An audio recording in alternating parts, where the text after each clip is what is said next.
WhatsApp hammaga qanaqa qilib Sabrinaga nisbatan buncha nohaqliklar qilingan bo'lishi mumkin deb kecha bugundan beri o'zim Ozoda Nursaidova komandalari bilan, rejissyorlari bilan hamma bilan ko'rishib chiqdim. Hozir Dimaga hamda Shuhrat Mavlonov bilan gaplashib bo'ldim. Kecha Nilufar Nursaidova bilan kuni bo'yi birga yurganman. Nilufar opa haqiqat isbotlash maqsadida birinchi bo'lib tergovchilarning oldiga olib bordilar. Vaqtida 02 qilingan, o'sha tergov jarayonlari tugab, sudga oshyapti, aybdorlar top bo'lingan. Faqat buni kadrda ko'rish mumkin emas deb videoga olishga ruxsat berishmadi. Okey. Hop, ikkinchisi qanaqa qilib yordam bermasdan shuncha payt jim yurdinglar deb savol berdim. Faktlarigacha daftarlarga pul berganda qo'l qo'ydirib olishgan ekan. O'sha qo'l qo'yilgan 36 ta varoligi narsalar, kvartalari to'langani, maishiy texnikalar, bolnitsalari, kreditlarigacha to'lab bergan hamma faktlarigacha, skrinshotlargacha, rasmlarigacha, daftarlarigacha ko'rsatishdi menga.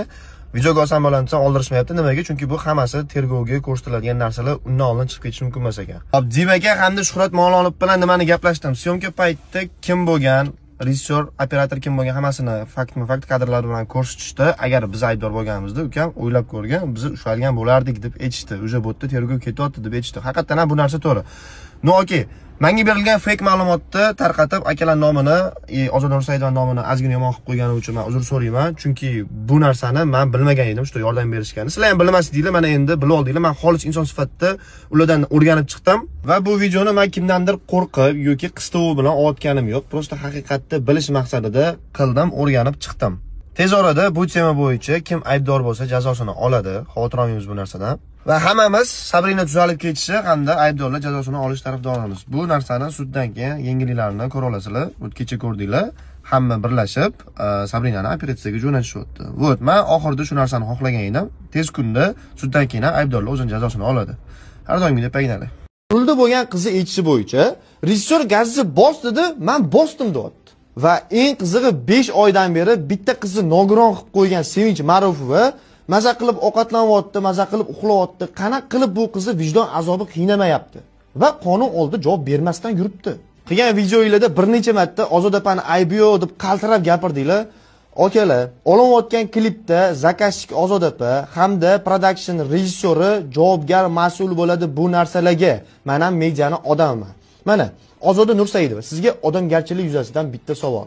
5 oy bo'ldi mana shu voqeaga. Odamgarchilik yuzasidan mani klipimda bo'ldi-yu deb qizdan hol-ahvol so'ragani, ko'rgani bordingizmi?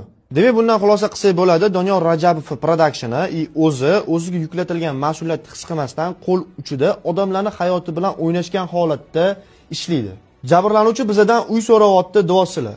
Okey, qonuniy javob berishdan qochib, o'zi bilan kelishamiz deb solig'ini bo'yninglarga oldinglarmi? Shahar so'rashga ham haqqi bor. Qilib berishinglar kerak. Chunki sizlar bitta klip deb bitta odamning hayotini barbod qilib tashladinglar. Ozoda opani istoriyalarida ko'rib qoldim. Blogerlar bu narsani PR prosmotr uchun qilyapti deyapsizlar. Qaysi miya bilan gapiryapsizlar men bilmadim. Ozoda Nursaidovaning orqasidan ishlangan PRga men tupurganman. O'zimga yarasha kuzatuvchilarim bor, hurmat qiladigan insonlar yetarlicha. Sabrina bitta klip deb qanaqa azoblanganini ko'rdim va unga qilinayotgan nohaqligiga chidolmasdan videoni oldim. Hurmatli tegishli idora vakillari, men sizlarga bir vaqtlar nima degandim Fazliddin haqida? Bu kasobat qasamxo'r, Lildi ikkinchi sortda bu. Munisopa uni vokalga jo'natgan. Munisopa uni pulini berib yurgan har kuni. Tuqqani ketganda ham pulini berib boqib yurgan. Hamma yoqqa olib yurgan. Billalashib muzika yozishgan. X Factorda Munisopa urush janjal qilib ushab o'tirdi o'shani. O'zi lichna aytdi Munisopa, men ushab turdim shuni. Haydash vormasi rahmim kelganidan. Ovqatni kam yedim degani uchun o'zimni sostavimga olgandim deb aytdi Munisopa. U ko't bitta kosmetolog opaga, "Opa, keling choy ichamiz" biror joyda o'tirib, biz yugurib kelib olib, ovqatini yeb, Munisopani yomonlabdi. Menga kuniga 100 ming beradi, menga ovqat bermaydi, taksimga ham pul yetmayapti, unaqa bo'lyapti, blogerlik qilaman desam ruxsat bermayapti, marojniy sotaman desam ruxsat bermayapti, o'zimga ijod qilishga bermayapti deb Munisopani yomonlab chiqibdi. Kosmetolog, u kosmetolog menga chiqyapti. Fazliddinning nomerini tashayapti. Telefon qiling, gaplashing, Munisopa qo'yib yormayapti ekan deb. Keyin men Munisopaga chiqdim. Shu rostmi? Shu bolani qo'yib yormayapsizmi desam, "Ah, ты неблагодарный. Men har bitta to'ydan deyapti 100 ming berganman. 5 ta to'y bo'lsa 500 ming kuniga topgan." deb shunaqa qilib keyin голосовойlarni Munisopa menga tashab yubordi. Mana bu nеблагодарный. Keyin Munisopa haydab yubordi uni. Qo'shiqlaringni mana olasan, иди в жопу deb. Fazliddinni haydab yubordingizmi-da?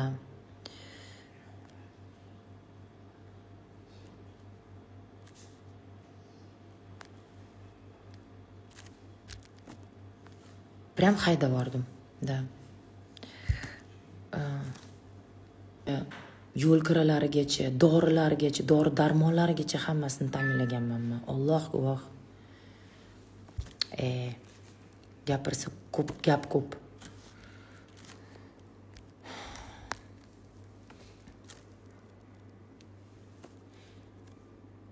Prosta rahmim kelgani uchun yordam berdim, mayli.